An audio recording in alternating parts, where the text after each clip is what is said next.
Сәлем баршаларыңызға, бүгін сіздермен жеңіл салат түрін жасайтын боламыз. Бізге керекті заттар 2 қызанақ, 4 сарымсақ, жарты лимон, 3 картоп және де салат жапырағы. Ең алдымен картопымызды жақсылап жуып, тазалап аламыз. Картопымызды салонға етіп тураймыз, 1/8 бөлікке бөліп шығамыз. Картошка по-деревенски жасаймыз. Картопымызды жақсылап барлығын турап алғаннан кейін соусын дайындаймыз. Соусқа керек заттар 2 сарымсақты өткіштен өткіземіз, паприка, қара бұрыш, тұз және де 2 шай қасық сұйық май қосып жақсылап араластырамыз. Дайын болған соусымызды картопымыздың үстіне салып, біркелкі болғанша араластырамыз. Дайын картопымызды пешімізге салып, 200 градус пеште 20-25 минут аралығында пісіріп аламыз. Картопымыз піскенше салатымыздың қалған заттарын тураймыз.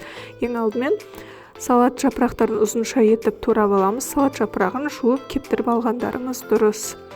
Салат жапырағын турап алғаннан кейін қызанағымызды картоп секілді ұзынша етіп турап аламыз.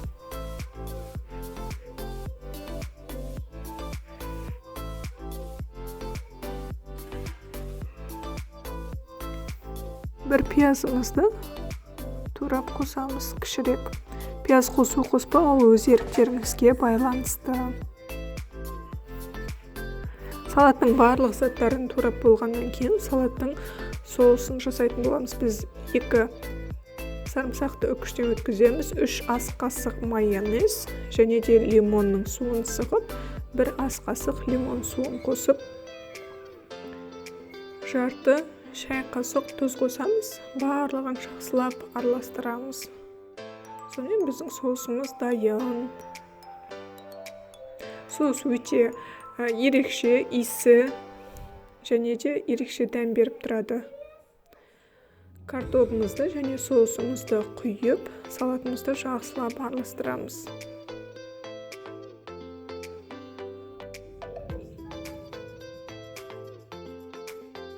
Салатымыз дайын, өте жеңіл, ерекше дәмді салат болады. Міндетті түрде жасап көріңіздер. Егер видеоны соңына дейін көріп, ұнаған болса, лайк басып, комментарий қалдырыңыздар. Арнамызға тіркелуді ұмытпаңыздар.